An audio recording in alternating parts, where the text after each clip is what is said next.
My name is Tommy Gore, and I don't just drive. I haul.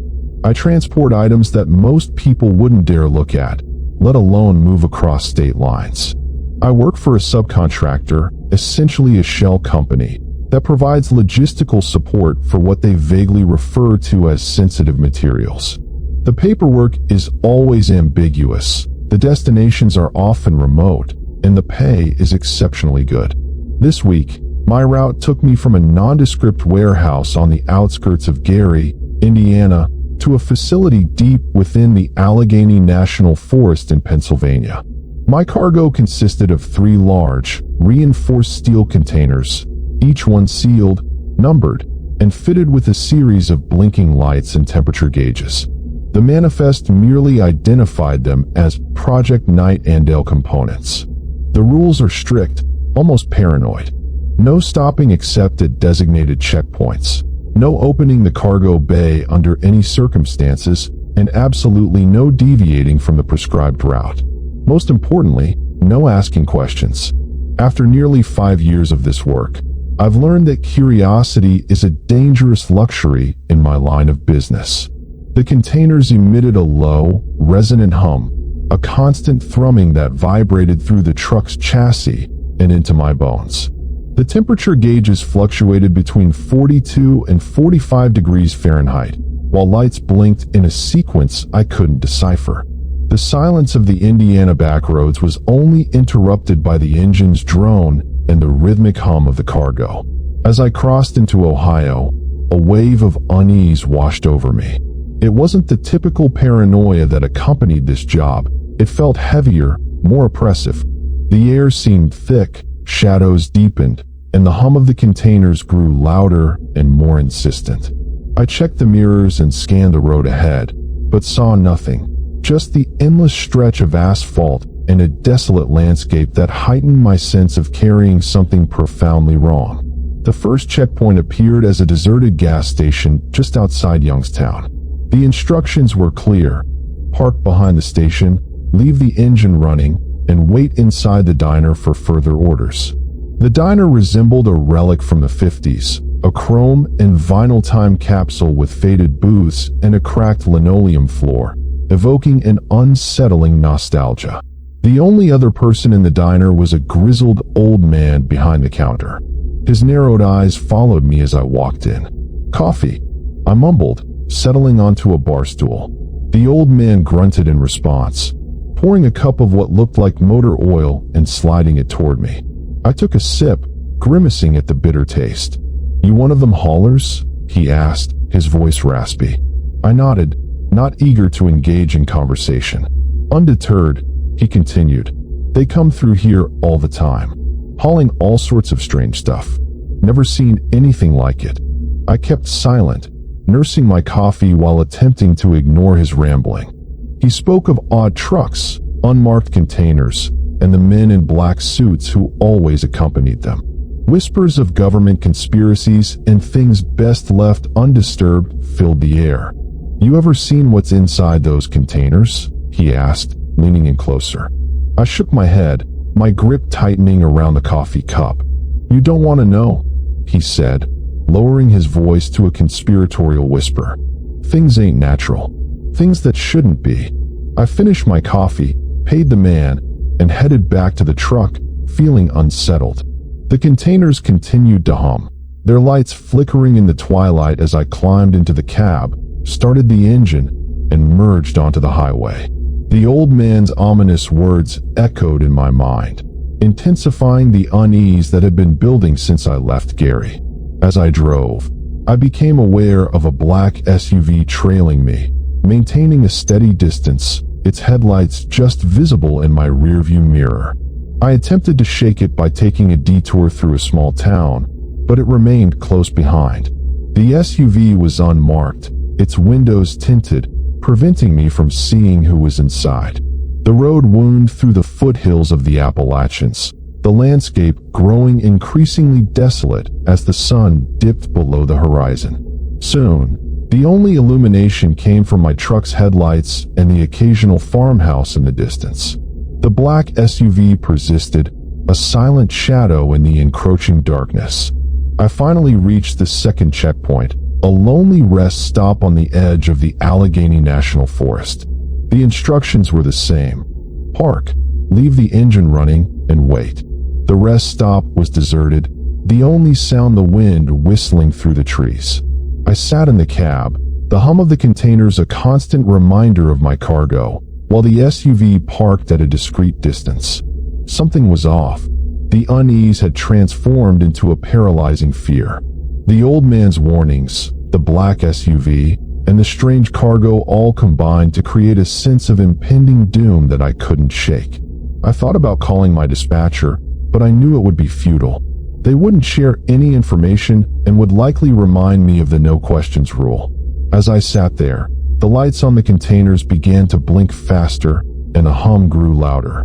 The temperature gauges surged, with the needles creeping into the red zone. Panic surged through me, my heart racing in my chest.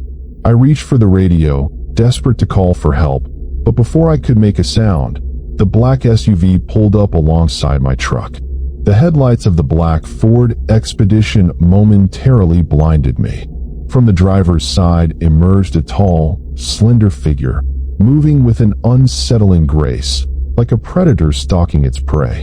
He wore a dark, tailored suit that caught the dim light of the rest stop, and his face was obscured by the shadow cast from the brim of a fedora. "Open the cargo bay, Mr. Gore," he said, his voice a smooth, low baritone that sent a chill down my spine. There was no room for debate, no hint of negotiation, just a cold, hard command.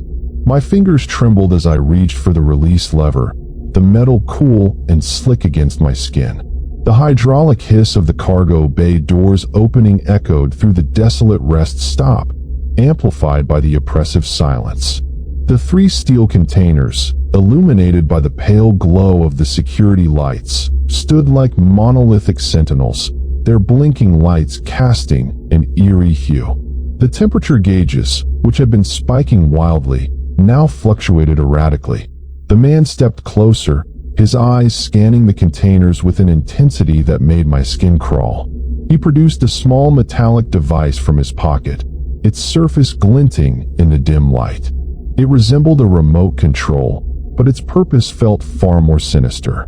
He pressed a button, and the device emitted a series of high-pitched rhythmic beeps. Immediately, the containers responded, their lights flashing in a synchronized pattern, while the humming sound intensified. "What are you doing?" I managed to ask, my voice barely a whisper, lost in the overwhelming hum of the containers. He ignored me, his attention entirely fixed on the device and the containers before him. He pressed another button, and the beeping frequency shifted to a low, resonant drone. The lights on the containers dimmed, and the humming sound faded, replaced by a deep, guttural growl that seemed to emerge from the very depths of the steel. The temperature gauges began to plummet, the needles swinging wildly toward the freezing point. "What is this place?" I demanded, my voice rising in panic. "What are you doing to those things?" He finally turned to face me, his features still shrouded in shadows. "This is a designated containment area, Mr. Gore," he replied, his tone devoid of emotion. "We are conducting essential maintenance." "Maintenance?" I scoffed, incredulous. The temperature was spiraling out of control. "An anomaly," he stated flatly. "A temporary fluctuation. Now they are stabilized." "Stabilized?" I echoed, disbelief lacing my voice. "What are they? What's inside?" He paused, his eyes piercing through the darkness. "That, Mr. Gore, is beyond your clearance."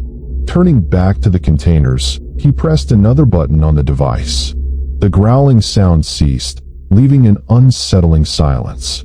The temperature gauges stabilized just above freezing, while the lights on the containers pulsed with a slow, rhythmic beat.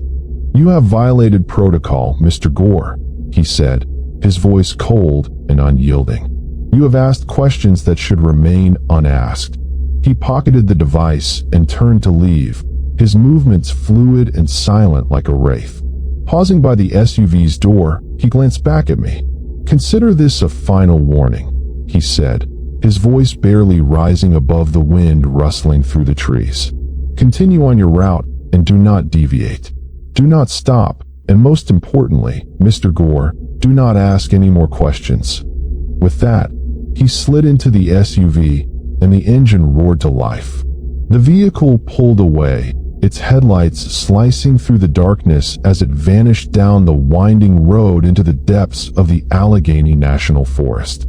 I stood there, my heart racing and my mind spinning. The containers loomed silently, their lights pulsing like the heartbeat of some monstrous beast. The man's words echoed in my mind, "Beyond your clearance." What lay beyond my clearance? What secrets were concealed within those steel containers? And what horrors awaited me further down the road? The rest stop felt colder now, the air heavy with an oppressive silence that was far more unsettling than the container's hum. I climbed back into the cab, my hand trembling as I gripped the steering wheel. The digital clock on the dashboard blinked 2:17 a.m. I had been there for almost an hour that felt like an eternity. I glanced in the mirrors, but the black SUV had disappeared, swallowed by the darkness. Still, an unsettling feeling lingered, as if unseen eyes were watching me from the shadows of the surrounding forest. Starting the engine brought a welcome roar of diesel into the unnerving quiet. I pulled back onto the highway, heading deeper into the Allegheny National Forest. The road twisted and turned, climbing higher into the hills, while the forest loomed on either side, an impenetrable wall of trees. My truck's headlights sliced through the darkness, illuminating the narrow stretch of asphalt ahead. The only signs of civilization were the occasional dilapidated farmhouses, their windows dark and lifeless. As I drove, my mind raced, struggling to make sense of what had just transpired. What were those containers?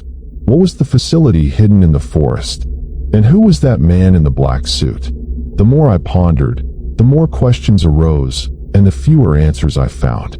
I tried to concentrate on the road, pushing the unsettling thoughts aside, but it was futile. The image of the man in the black suit, the eerie silence of the containers, and the feeling of being watched haunted me, clinging to my mind like a relentless nightmare. The temperature gauges on the containers remained stable, hovering just above freezing, while the lights pulsed with a slow, rhythmic beat that seemed to mock me. I glanced in the rearview mirror, half expecting the black SUV to reappear, but the road behind me was empty. Suddenly, the truck began to shudder, the steering wheel vibrating violently in my hands. I tightened my grip, struggling to maintain control as the truck lurched. Heart pounding, I pulled over to the side of the road and climbed out, my legs shaky. Walking around the truck, I inspected the tires, which appeared fine. I popped the hood, finding everything in order. The engine ran smoothly. Yet the shuddering persisted, accompanied by a low, ominous rumble that seemed to emanate from the cargo bay, sending a fresh wave of dread through me. I hesitated, my hand hovering over the release lever. The man in the black suit's warning echoed in my mind. Do not open the cargo bay under any circumstances. Yet I couldn't shake the feeling that something was terribly wrong with the cargo, especially with the shuddering intensifying. Taking a deep breath, I pulled the lever. The doors hissed open, revealing the 3 steel containers. Their lights pulsed steadily, but now they flickered, as if struggling to maintain their rhythm. The temperature gauges were fluctuating again, the needles dancing wildly. As I stared at the containers, a low, guttural growl emanated from within. It was the same sound I had heard at the rest stop, but now it roared louder, more menacing. The containers began to shake violently, the steel groaning under the strain. I stumbled back, eyes wide with terror. Something was inside those containers, something alive, and it was trying to escape. The growling intensified, turning into a deafening roar. The containers shook uncontrollably, their lights flashing erratically. Suddenly, one of the containers exploded, the steel rupturing with a thunderous crash, and a cloud of vapor billowed out, filling the cargo bay. I shielded my eyes, my ears ringing from the explosion. As the vapor began to clear, I caught sight of it, a monstrous shape writhing and thrashing within the destroyed container. It was enormous, its form shifting and indistinct, its skin glistening ominously in the dim light. A deafening shriek erupted from it, a sound that pierced my very soul. In a panic, I turned and ran, my legs pumping as my heart raced. I didn't stop until I reached the cab of the truck. Slamming the door shut, I locked it and started the engine. I threw the truck into gear and sped away, leaving the monstrous shape and the shattered container behind. I drove blindly, my mind numb with terror. I had no idea where I was headed. I just knew I had to escape, as far away as possible from the horrors I had just witnessed. The truck sped through the darkness, headlights cutting through the night. The image of that grotesque shape was burned into my mind, its shriek echoing in my ears. The speedometer needle hovered just below the red line as I gripped the steering wheel tightly, my knuckles white, eyes fixed ahead. I glanced in the rearview mirror, half expecting to see it pursuing me, but the road behind was empty. I had no clear destination. All I knew was that I needed to escape as far as possible from the horrors I had just witnessed. The dense forest gradually gave way to rolling hills, then to open farmland. As the sky began to lighten, the first rays of dawn painted the horizon with streaks of orange and pink. With the rising sun, my panic started to fade, replaced by a cold, gnawing fear. What had I done? I had broken the rules, opened the cargo bay, and unleashed something terrible. I was certain the man in the black suit would be searching for me, and I had no doubt he would find me. I needed to find a place to hide, a moment to think and figure out my next move. In the distance, I spotted a small town nestled in a valley, a cluster of buildings that seemed inviting. I turned off the highway, heading toward the town, hoping to find some refuge. It was called Harmony, a quaint, peaceful place with a main street lined with shops and houses, seemingly untouched by the horrors I had fled. I had just escaped the nightmare of the monstrous shape and the ruined container. Parking the truck on a side street, I tried to make it blend in. My legs were still shaky as I climbed out and walked toward the main street, scanning the faces of the people around me for any hint of suspicion. The residents of Harmony seemed friendly, smiling and nodding as I passed, but I couldn't shake the feeling that I was an outsider, that they could sense the darkness I carried within. I spotted a small diner, a cozy establishment with checkered floors and red vinyl booths. Hoping to find some anonymity, I stepped inside. The place was nearly empty, with just a few locals sipping coffee and reading newspapers. I chose a booth in the back and ordered a coffee and a breakfast sandwich. As I ate, I struggled to calm my racing thoughts and devise a plan, but my mind was a chaotic mix of fear and confusion. Then, the diner door swung open, and a man in a black suit entered. My heart leaped into my throat. While he wasn't the same man from the rest stop, he had the same cold, calculating eyes and an unmistakable air of authority. He scanned the diner, his gaze lingering on me for a moment before he walked to the counter to order coffee. He didn't look my way again, but I could feel that he was aware of my presence. I finished my breakfast, my appetite completely vanished. After paying the bill, I left the diner, trying to appear casual, but my heart was pounding in my chest. As I reached the truck, the man in the black suit stepped out of the diner and walked toward me, his footsteps echoing on the quiet street. "Mr. Gore," he said, his voice cold and steady. "We need to talk." His face was impassive, and his eyes were like chips of ice. Suddenly, the name of this town, Harmony, felt like a cruel joke. There was no harmony here, only the looming threat of this man and the chilling memory of what I had unleashed. His voice, low and even, belied the danger that surrounded us. I felt an intense presence radiating from him. "We need to talk." I swallowed hard, trying to project calmness that I didn't feel. My voice betrayed my fear with a slight tremor as I asked, "About what?" He stopped a few feet away, his gaze unwavering. "About your deviation from the established protocol." Each word was carefully chosen, sharp and precise, like a blade. "I had a malfunction," I stammered, attempting to sound convincing. "The truck was shuddering, and the containers were overheating. I had to check it out." He tilted his head slightly, a gesture that seemed to magnify his menace. "In doing so, you compromised the integrity of the cargo."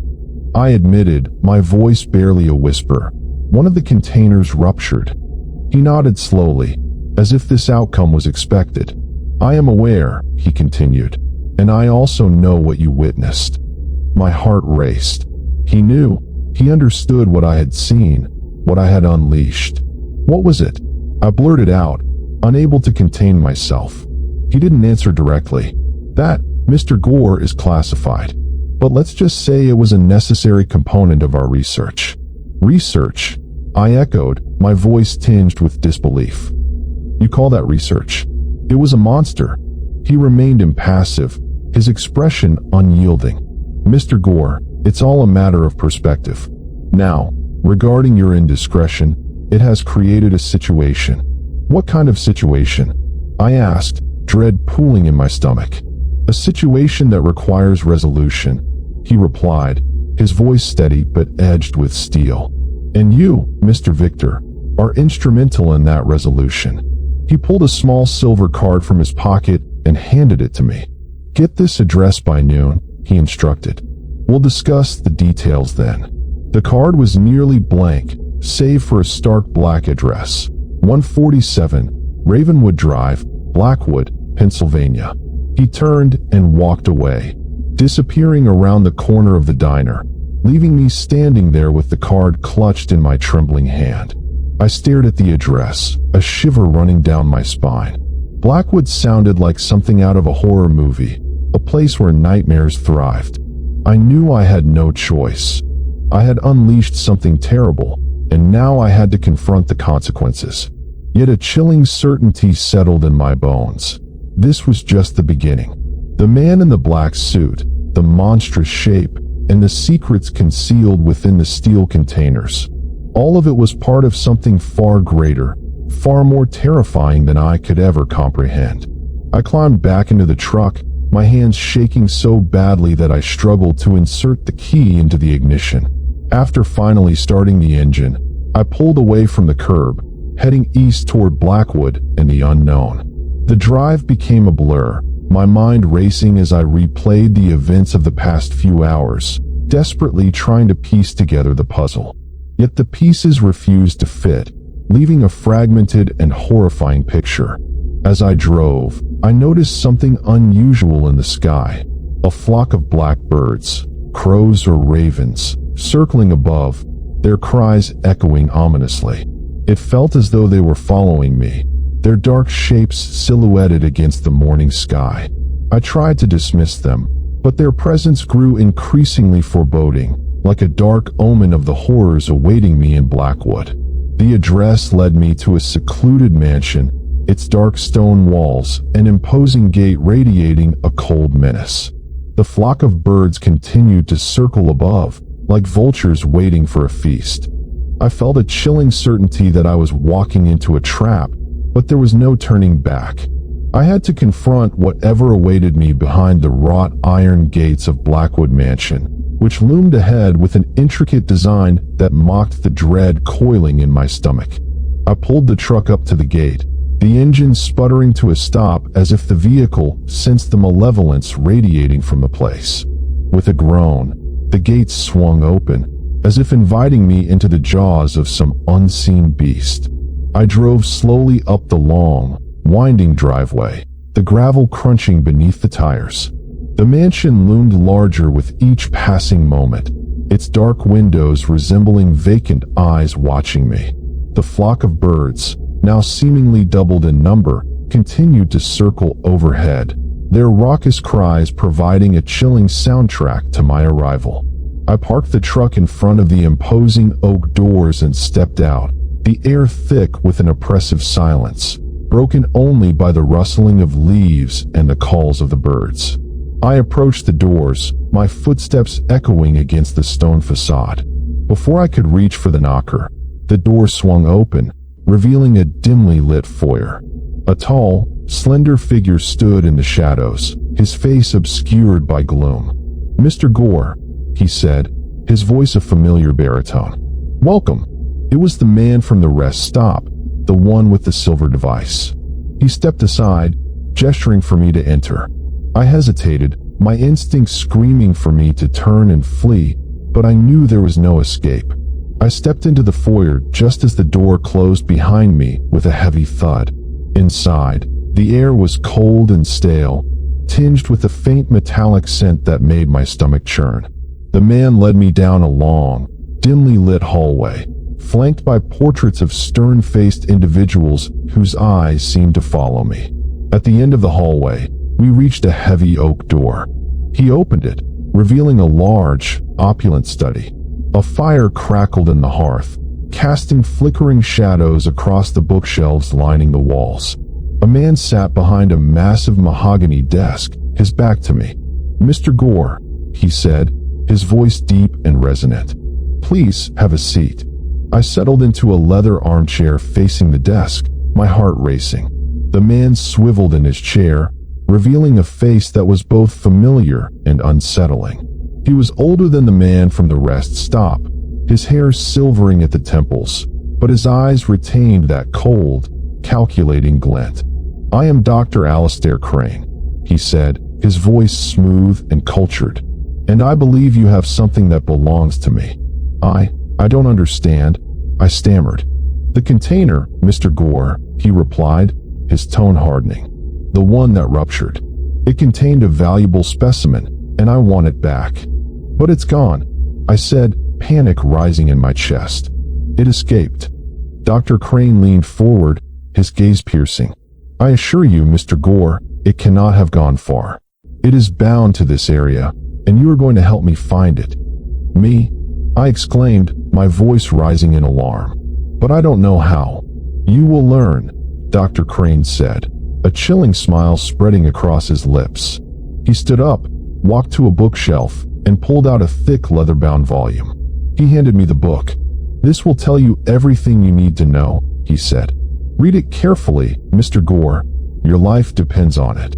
The cover read, "The Malleus Maleficum," and its pages were filled with strange symbols and arcane rituals. As I opened it, a sense of dread washed over me. "What is this?" I asked, my voice trembling. "A guide, Mr. Gore," Dr. Crane replied, his smile widening. "A guide to hunting the unnatural." He leaned in closer, lowering his voice to a conspiratorial whisper. "The creature you unleashed is not of this world. It is something ancient, something evil. And you, Mr. Gore, are going to help me send it back to the hell from which it came." The title, "The Malleus Maleficum," sent chills down my spine. The book felt heavy in my hands, the leather worn smooth with age, the pages brittle and yellowed. I flipped through it, the strange symbols and arcane texts swimming before my eyes. It was a witch hunter's manual, a relic from a darker time, when fear and superstition governed the world. Dr. Crane watched me, his eyes gleaming with a strange intensity. "It is an ancient text, Mr. Gore," he said, his voice low and hypnotic. "A compendium of knowledge about the unnatural. It will teach you how to identify, track, and ultimately destroy the creature you unleashed." "Destroy," I echoed, the word catching in my throat. The image of the creature, its monstrous form and deafening shriek, flashed through my mind. Could something like that truly be destroyed? "It will not be easy, Mr. Gore," Dr. Crane continued, adopting a more instructive tone. "The creature is powerful, cunning, and elusive. But with the knowledge in this book and my guidance, you will succeed." He gestured toward a table in the corner of the study. "There are supplies you will need, weapons, tools, protective charms. Familiarize yourself with them. We begin our hunt at nightfall." I approached the table, my legs feeling heavy. Laid out on the polished surface was an array of items that looked more suited to a medieval torture chamber than a modern-day hunt. Silver daggers, vials filled with strange liquids, intricately carved wooden symbols, and a heavy iron net were all there. My stomach churned as I picked up one of the daggers, its blade cold and sharp against my skin. What had I gotten myself into? This wasn't the life I had imagined. I had never envisioned this for myself. I was just a truck driver, not a monster hunter. Dr. Crane seemed to sense my apprehension. "Do not be afraid, Mr. Gore," he said, his voice soothing and almost paternal. "You are not alone in this. I will be with you every step of the way, and together we will rid the world of this abomination." His words offered little comfort, and I felt like a pawn in a game I didn't understand, a game with stakes far beyond my comprehension. The hours that followed blurred into a whirlwind of preparation and instruction.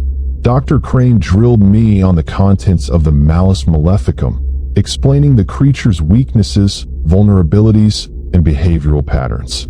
He taught me how to wield the weapons, decipher the symbols, and perform the rituals. As the sun began to set, a heavy sense of dread settled over me. The hunt was about to begin, and I felt woefully unprepared. Armed with ancient knowledge, medieval weapons, and a desperate hope for survival, I followed Dr. Crane out of the mansion and into the surrounding woods. The flock of birds, now numbering in the dozens, followed us, their cries echoing through the trees. The forest seemed to close in around us, shadows deepening and the air growing thick with an oppressive silence. "The creature is drawn to darkness and despair," Dr. Crane explained, his voice barely above a whisper. "It feeds on fear and suffering. We must remain vigilant, Mr. Gore. It could be anywhere." We walked for what felt like hours, the forest growing darker and the silence more profound. The only sounds were the crunch of leaves underfoot and occasional rustling in the underbrush. Suddenly, Dr. Crane halted, raising his hand. "There," he whispered, pointing toward a clearing ahead. My heart raced as I followed his gaze. In the center stood a dilapidated cabin, its windows dark and lifeless. "That is where it is hiding," he said, his voice low. "Be prepared, Mr. Gore. This is where the true test begins." He handed me a silver dagger and a vial filled with a viscous silver liquid. "This will protect you," he instructed. "Use them wisely." I gripped the dagger and the vial tightly, my knuckles turning white. Taking a deep breath, I steeled myself for the confrontation. I knew that what awaited me inside that cabin was beyond my comprehension, something that would challenge my sanity and test my courage. Yet, I had no choice but to face it. I had unleashed this creature, and now I had to confront it. The cabin door creaked open, revealing a scene of utter devastation. Inside, furniture lay overturned, walls clawed and gouged. The air was thick with the stench of decay and a lingering sense of malevolence.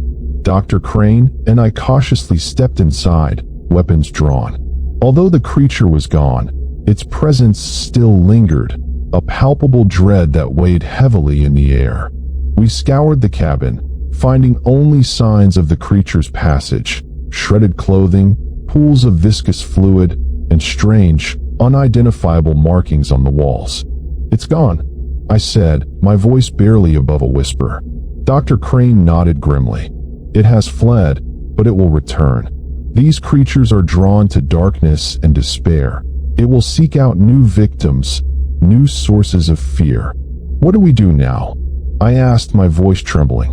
"We continue the hunt, Mr. Gore," Dr. Crane replied, his eyes gleaming with renewed intensity. "We will track it, find it, and destroy it. It is our duty, our responsibility." We stepped out of the cabin, the flock of birds still circling ominously overhead. Their cries echoed ominously, a constant reminder of the evil lurking in the shadows. We returned to the mansion, exhausted and shaken but resolute in our quest. The following days blurred into a whirlwind of research, preparation, and relentless hunting. We tracked the creature's trail through the forests and hills of Pennsylvania, consulting ancient texts, performing arcane rituals, and battling dark entities that seemed to rise from the depths of hell. Slowly, we gained insights into the creature, its weaknesses and vulnerabilities. We discovered it was bound to a specific location, a site steeped in immense suffering and despair.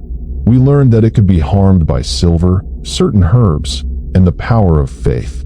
After weeks of tireless pursuit, we finally cornered the creature in an abandoned church, a place heavy with darkness and despair. The battle was fierce, a terrifying clash between good and evil. Yet, armed with the knowledge from the Malus Maleficum and the courage born from desperation, we prevailed. The creature was vanquished, its monstrous form dissolving into dust, leaving behind a sense of hard-won relief.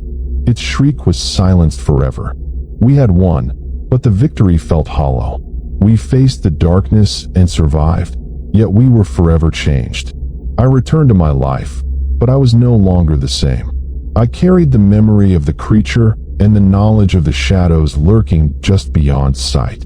Though I still drive and haul cargo, I now understand that I carry more than just freight. I bear a secret, a heavy burden, and a responsibility to protect the world from horrors beyond human comprehension. This weight will remain with me for the rest of my days, a constant reminder of what I endured,